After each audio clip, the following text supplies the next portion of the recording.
তুমি সিগারেট খাও? জি খাই তো। কেন খাও? কেন খাই সেটা তো মুখে বলে প্রকাশ করতে পারবো না, তবে আমার একটা নির্ঘুম রাত যদি আপনার হাতে তুলে দিতে পারতাম তাহলে হয়তো আপনি বুঝতেন কেন আমি সিগারেট খাই। এখন থেকে আর কখনো সিগারেট খাবা না। কেন খাবো না? আমি বলছি তাই। কে আপনি? আর আমি আপনার কথাই বা কেন শুনবো? জানি না, আমি বলছি তাই শুনতে হবে। আপনি নিজেই তো নিজেকে ভালো করে জানেন না, আর আপনি আসতেন আমাকে শাসন করার জন্য। তুমি রাত যাবো? রাত জাগা পাখিরা রাত জাগবে, এটাই তো স্বাভাবিক। আজকে রাত থেকে ভালো ছেলের মতো তাড়াতাড়ি ঘুমিয়ে পড়বা। এই যে ম্যাডাম, 2-4টা ঘুমের ওষুধও আমাকে রাত জাগা থেকে বিরক্ত করতে পারে নাই, আর আপনার মুখের কথায় আমার রাত জাগা থেমে যাবে বললেই হলো। জি বললেই হবে। মুখের ওপর কথা বলবা, একদম মেরে সোজা বানিয়ে ফেলবো।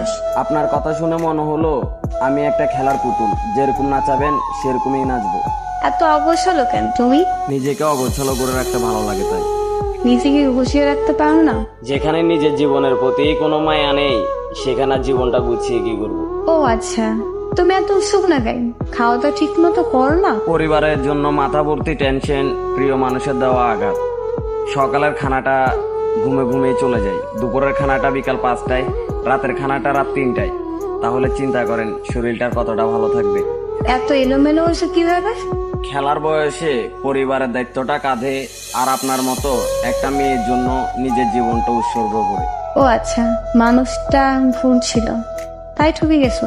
আমি ঠকিনি, আমাকে ইচ্ছা করে ঠকানো হয়েছে। কিন্তু এরকম ভাবে জীবনে চলে না। কাল থেকে সকাল তাড়াতাড়ি উঠবা, খাবার পরে দুপুরের নামাজ পড়া, বাসায় এসে গোসল করবা, দুপুরের খাবার খাবা, আর রাতের খাবার 10টার ভিতর খেয়ে নিবা। 12টা অব্দি আমার সাথে কথা বলবা, তারপর 1 মিনিটও জেগে থাকবা না, বুঝতে পারছো? নির্ঘুম রাত, অনিয়মে খাওয়া আর অগোছালো জীবন, সেটা হয়তো আমি আর কখনোই চেঞ্জ করতে পারবো না। এভাবেই হয়তো চলতে থাকবে আমার জীবন গাড়ির চাকা। আর আপনি যদি মনে করেন যে আপনি এরকম নির্দেশনা দিয়ে আমার মনে জায়গা করে নেবেন তাহলে ভুল ভাবতেছেন, কারণ আমার মন দিল বলতে কিছুই নেই। তুমি তো দেখি অনেক কথা বল, যা বলবো ওইটা করবা। করবা মানে করবাই, না বললে মায়ের তো খাও নাই আমার হাতে, একদম সোজা করে ফেলবো। কাল থেকে আমার রুটিন শুরু তোমার লাইফে, মনে থাকো যেন। রুটিন শুরু করতে গিয়ে ব্লক লিস্টে পড়ে যান কিনা সেটা তো সঠিকভাবে বলতে পারতেছি না, কিন্তু ব্লক লিস্টে পড়ে গেলে সেটার জন্য আমি দায়ী নই।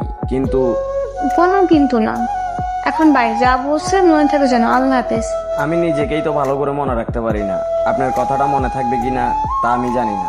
আচ্ছা ঠিক আছে ভাই, আল্লাহ হাফেজ।